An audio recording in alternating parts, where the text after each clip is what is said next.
Olá, Cassiano Bittencourt, pelo Compondo a Tese. Sim, adiantamos em um dia o Compondo a Tese, dado que amanhã é feriado, não deve ter tanta coisa assim acontecendo. Resolvi jogar o Compondo a Tese para hoje, certo? Então a gente tem aí um dia antes, com o resumo aí da semana, do grosso da semana pelo menos, né? Dado que até hoje é o que vai acontecer efetivamente, com o mercado aberto. Então a partir de agora a gente não tem mercado amanhã, então deve ter muito menos coisa acontecendo. Então achei por bem antecipar aqui, né? Sempre bom começar com um disclaimer, o que eu falo que nada mais é do que a minha opinião sobre investimento. A forma como eu invisto não é, de qualquer forma, modo em geral, indicação de compra ou venda de qualquer ativo do mercado financeiro. Aqui embaixo na descrição desse vídeo tem justamente os links para as matérias, para os assuntos que eu comento, né? Para as matérias para quem quiser aprofundar, até para não ter que entrar aqui na minúcia de cada um dos dados. E no final a gente tem os podcasts, também tem uma cacetada de podcast, bastante coisa interessante para a galera passar o feriado aprendendo coisa, tá? A gente começa com dois vídeos aí, né, bem interessantes da semana. O primeiro deles, o Last Week Tonight, discutindo o Trump e tarifas, tá? O programa da HBO. Maravilhoso programa, vale a pena voltar inclusive nos antigos para quem quiser. Eu acho tudo de bom, disparado, a melhor coisa que tem na TV hoje em dia, em geral, de tudo que tem, tá? E sim, eu tô contando The Last of Us e o Diabo, que vocês quiserem, muito, muito animal. E aqui é mais uma vez, mais um conteúdo que eu coloco aqui, explicando aprofundadamente, ponto a ponto, mais uma vez, aprofundando de fato o óbvio ali, certo? Fundamentando o óbvio que é o Trump é um jumento. Um jumento, mil vezes um jumento, certo? Então aqui é mais uma série aqui de minutos e minutos, explicando ponto a ponto do nível da jumentice, certo? Então é Trump and Tariffs, Last Week Tonight with John Oliver. E aí, entre parênteses, ali HBO, né? Deve ter no Max, quem tem o Max aí deve ter. Tá? Na sequência, Jon Stewart, nessa segunda, com The Daily Show, que é outro programa maravilhoso de notícias políticas e por aí vai. Aqui mostrando todos os vínculos do Trump com a dinâmica ditatorial e, antes disso, sem perder aquele chantilly em cima, certo? Antes disso, ele mostra o nível do sabugismo e babação de ovo de todo mundo no gabinete do cara. É de ter vergonha alheia, certo? Então, mais um vídeo aqui que vale muito a pena ver, divertido, engraçado e simplesmente deixa claro pela enésima vez, com evidência empírica borbulhando, sobrando, saindo pelo ladrão, certo? Não sei quem é que lembra, é a galera que, geralmente a galera que gosta do Trump não gosta do Lula. Não sei quem é que lembra que criticava o Lula porque foi solto por excesso de provas. Isso daqui é exatamente a mesma vibe, certo? Não falta evidência empírica do nível da jumentice, falta de caráter, uncivilized, a vibe de não ser nem vagamente civilizado é impressionante. Mais um vídeo super divertido. Na sequência nós temos a China divulgando o PIB do primeiro trimestre, agora indo para coisas menos divertidas, né? mais boring, mais chatinhas, assim. Crescimento do primeiro trimestre do PIB da China em 5,4%. Vale lembrar que esse aqui é o número divulgado pelo governo, então não é propriamente, uau, meu Deus do céu, que número e tal, mas eles tendem a manter ali algum nível de proximidade com uma realidade, certo? Então a gente tem aí como 5,4%, não tem propriamente como confirmar se é verdade ou não, porque os números lá são todos fechados, mas de qualquer forma a gente tem aí 5,4%, que não é nada robusto demais. Então, mesmo que tenha sido uma tentativa de botar boa vontade do governo chinês, não conseguiram chegar no nível de fato de mostrar pujança nem nada, certo? Então, 5,4% é um número aí que, ok, não negativo, mas ainda assim mostra aí a China penando para manter algum nível de crescimento vagamente sustentável, para manter justamente a dinâmica que eles tinham ali de país. Então, a gente continua vendo algum nível de arrefecimento do crescimento global, nada drástico ainda, mas isso daqui é entrada mais forte ali da dinâmica ali de tarifação e por aí vai. Então a gente vai ter muito mais informação relevante no segundo trimestre. Não vejo nada indicativo de apocalipse, de recessão global, nem nada disso, certo? O Banco Central Europeu cortando juros da zona do euro em mais 0,25 pontos percentuais. Na sequência, saindo para os ativos que não estão no portfólio, a gente tem o BTG, o Pactual, né, o banco de investimento, comprando uma Wealth Manager, a JGP Gestão, tá com, acho que não deixa claro na matéria aqui se é Assets Under Management, mas acho que é ativo sob gestão, tá, de 18 bi ali de ativos, então não pequena, tá, a operação.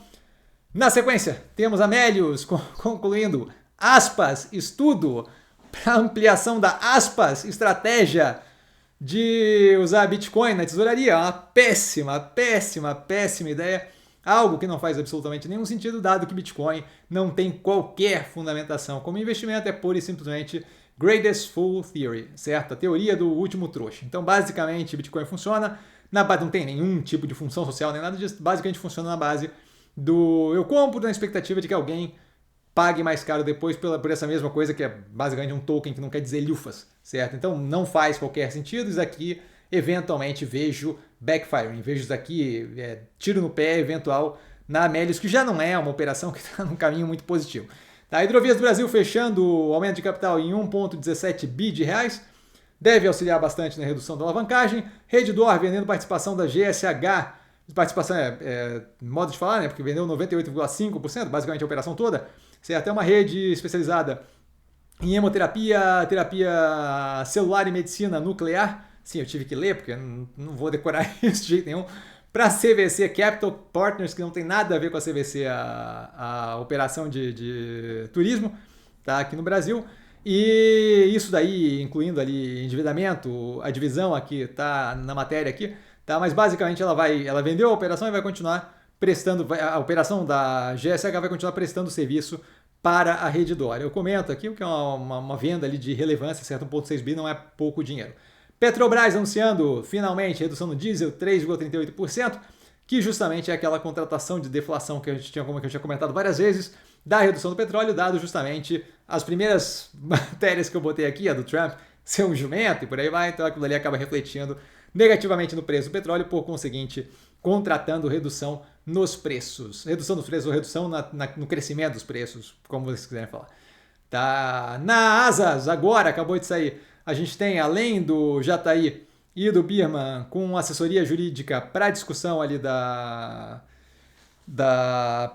de como é que eles vão levar a sociedade, a confirmação agora de que, de fato, aquele documentário, aquele comunicado que eles falaram tempos atrás, que eu falei, olha, isso me parece bem o boilerplate, bem aquele genérico que você fala para dizer, não estou dizendo que não está fazendo, não estou dizendo que está fazendo, não vou assumir nada, mas também não vou desmentir.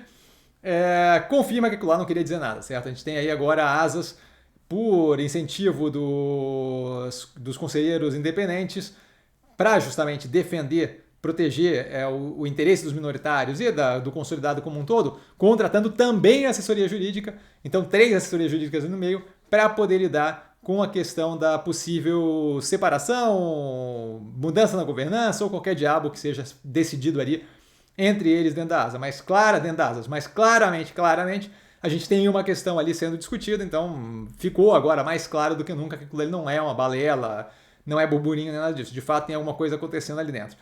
Nos ativos do portfólio, a gente tem o Iguatemi vendendo participação no Marketplace e no Galeria Shopping, ambas as participações abaixo de 50%, de modo que a gente mantém o controle e o domínio da operação, essa venda como um todo em 500 milhões de reais, com promessa de cessão de 2 empreendimentos futuros, no caso do Marketplace, um empreendimento residencial, onde a cessão é de 24%, no caso do Complexo Galeria, ali, um empreendimento comercial, onde a cessão é de 16,7%, e daí tem o ponto a ponto aqui embaixo na matéria, para quem quiser ver detalhe do ponto ali, tá? A Azul, na segunda-feira, lançando um follow-on, que pode levantar até 4,1 bilhões de reais, isso aqui que sirva para a XP acordar e ver que foi lançado, porque ontem eu falei com a XP, hoje já tem lá na XP, tá?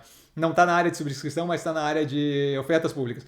Mas ontem eu tinha falado com eles, os caras nem sabiam da existência de coisas. Eles vieram falar para mim, olha, esse follow-on que você está falando aconteceu lá em março. Não, eu tô falando de outra coisa. Falando de outra coisa que anunciou segunda-feira. Então, o que sirva para eles aqui, basicamente, a gente tem ali o preço para oferta aqui, né?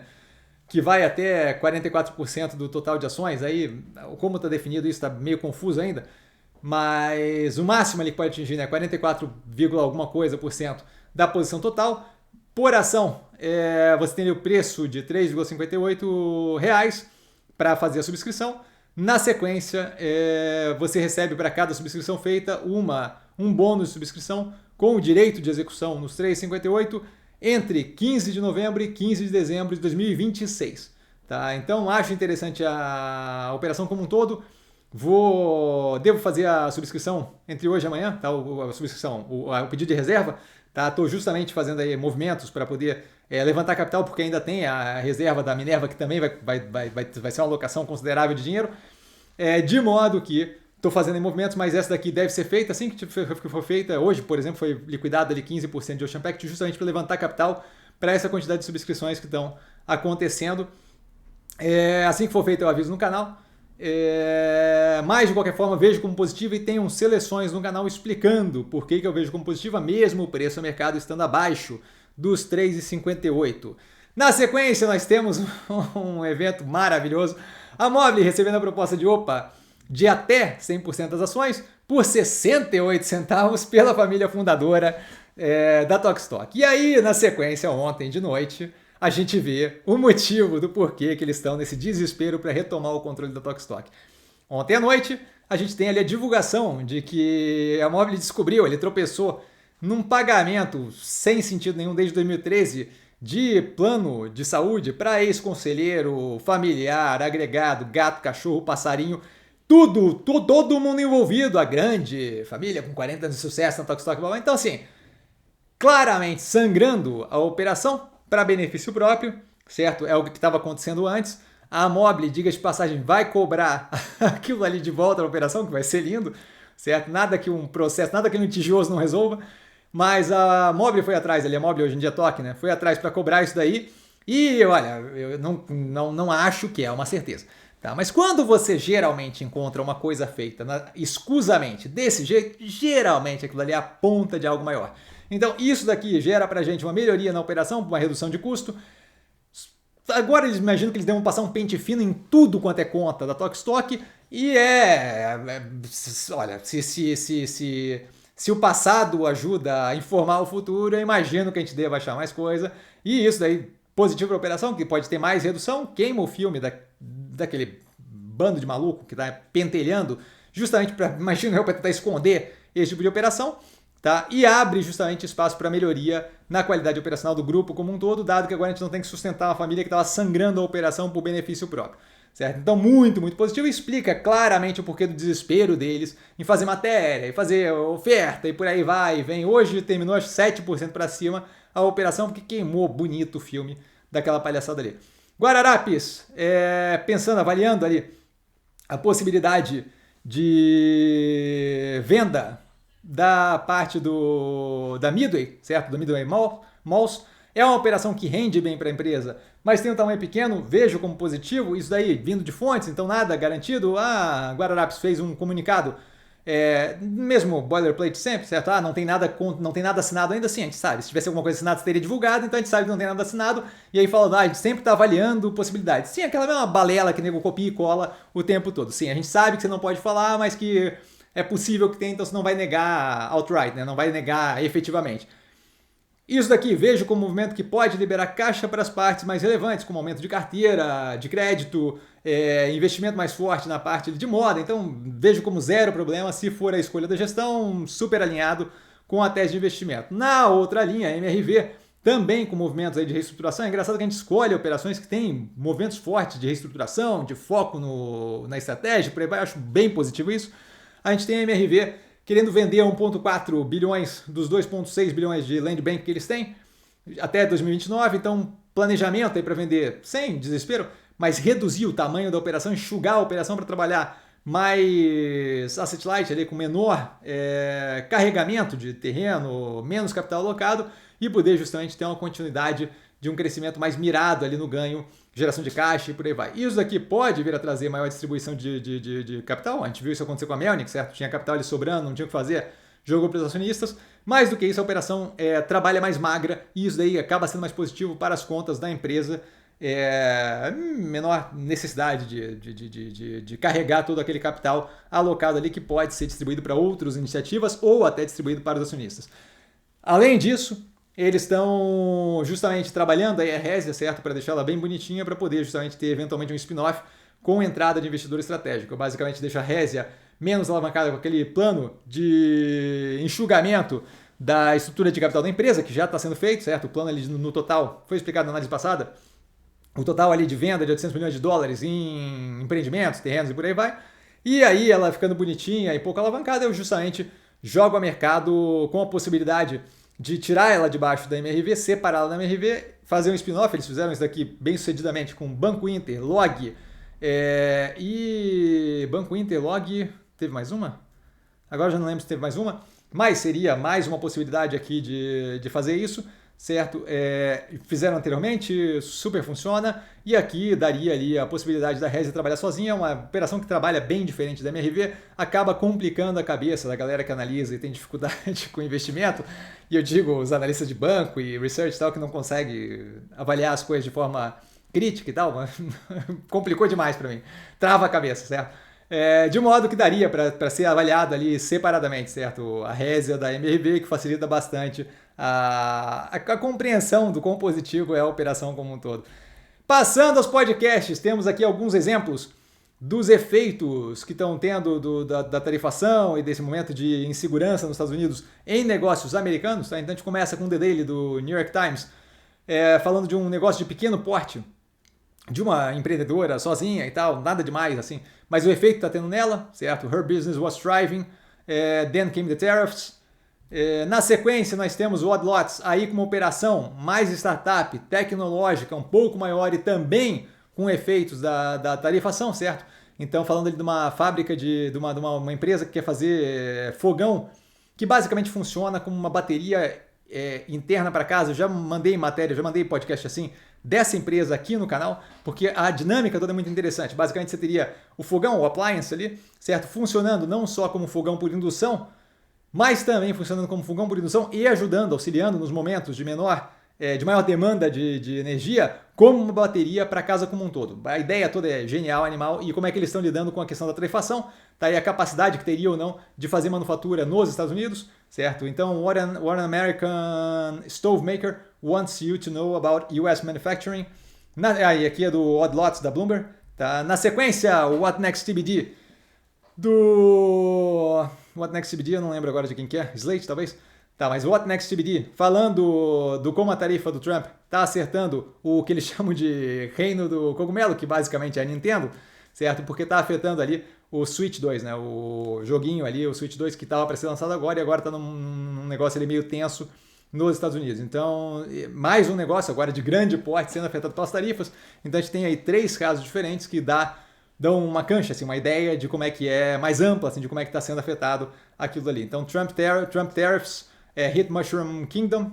Tá? Na sequência, o Slate Money, com aquela discussão toda que eu comentei na live, super interessante, que inclusive foi de onde saiu aquele dado de 33,3%, se não me engano, da galera que toma uma porrada e apanha no mercado financeiro, nunca volta a investir, que foi justamente o que eu usei lá como dado para falar da questão do alugar as ações para quem entra vendido. Esse daqui comentando várias questões da economia, várias questões com relação ao Trump, com relação à economia americana, com relação à economia global, muito, muito interessante a discussão.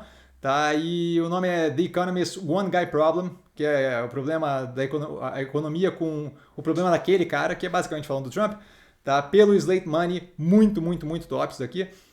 Aliviando um pouquinho, What's Your Problem, tá? Da Pushkin, falando sobre desenvolvimento tecnológico com relação à seda. Então, basicamente, ali todo a quantidade de aplicação que seda tem, os desenvolvimentos tecnológicos daquilo, um pouco da história e uma nova empresa aí que está justamente trabalhando para vários desenvolvimentos naquilo, tá? The Secret of Silk, o segredo da seda, bem interessante também, aí mais de tecnologia. O The Journal, do Wall Street Journal, aí falando de um assunto completamente aleatório, mas eu achei interessante porque vale a pena, tá? Falando sobre produto para queda de cabelo, que eu obviamente não uso, né? Eu estaria com mais cabelo na cabeça, nunca tive interesse de usar, até porque afeta o teu corpo ali de um jeito que para mim não vejo nenhum sentido, eu prefiro não ter cabelo. Tá? Mas basicamente ele falando de efeitos nocivos ali, por causa de uma dinâmica nos Estados Unidos que não exige nem que você tenha uma receita para usar produtos que de fato afetam agressivamente o corpo. Tá? Então aí, Quick Fix for Hair Loss is making some men sick, do The Journal, do Wall Street Journal. Na sequência, a chamadinha, né, o teaser da nova temporada da Tectonic. A Tectonic ficou um tempo fora aí, a gente já teve podcasts colocados aqui anteriormente.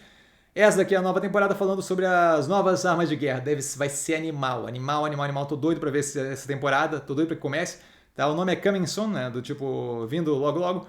The Future Weapons of War. Isso daqui é a Tectonic do FT, do Financial Times. Na sequência, o The Daily do New York Times, falando sobre o cara que está preso na prisão de El Salvador, que não teve due process, que não passou por um processo efetivo de acusação, defesa, julgamento, levantamento de prova, foi simplesmente jogado para lá porque quiseram isso, certo? Nos Estados Unidos, e agora o governo americano se diz incapaz de trazer ele de novo. O Bukele teve nos Estados Unidos agora e também falou: vocês queriam que eu contrabandeasse um terrorista para cá? E o cara não tem qualquer indício de ser terrorista, nada disso. Então é um absurdo como um todo colocado aqui no ponto a ponto. Tá? Trapped Abroad, The Man at the Center of a Constitutional Standoff, e a consequência constitucional nos Estados Unidos desse tipo de briga entre judiciário e executivo, do The Daily, do New York Times. Na sequência, o comentário do The Daily, do New York Times também, agora sobre o acordo que tinha nuclear no Irã, que o Trump jogou fora no outro mandato dele, e agora basicamente está tentando implementar o mesmo, só que com o Irã tendo avançado uma pernada toda na proximidade de fazer arma nuclear. Novamente, falo, eu juro, a dumbass, um imbecil completo, certo? O nome aqui, Trump trashed the Iran nuclear deal, will his be any better? Tá? E quase acabando, mais duas já. Big Take, e aqui talvez esse daqui eu deveria ter começado, porque é mais assim, baixo astral, mas uma companhia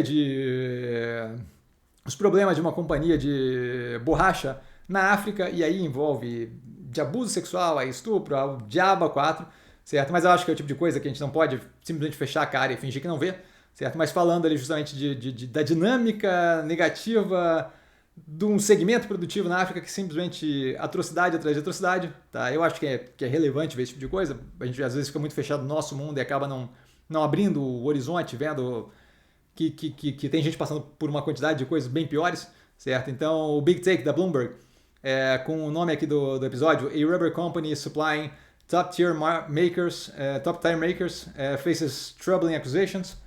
E por último, Walter Maierovitch, no CBN, Justiça e Cidadania, falando justamente sobre a presa política, entre aspas, aí, a mulher lá do Peru, certo? A primeira-dama do Peru, que basicamente veio no Brasil como presa política porque foi julgada sem qualquer cunho político por corrupção. Com quem? Com a Odebrecht. A antiga Odebrecht, hoje Novo Honor, né?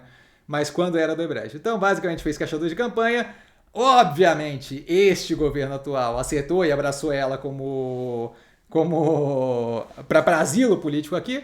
Por quê? Porque se não fizesse isso, você está meio que admitindo que tinha algum problema efetivo de corrupção, que obviamente tinha, porque foi devolvido uma cacetada de dinheiro. O próprio presidente atual não foi inocentado, o processo acabou porque por causa de uma tecnicalidade de foro para julgamento, que é simplesmente fora da casinha. Então, claramente o Brasil aí sujando a mão um pouquinho mais com a mesma coisa do Petrolão, Mensalão e por aí vai, certo? Então, mais uma vergonha aí que vale a pena ver.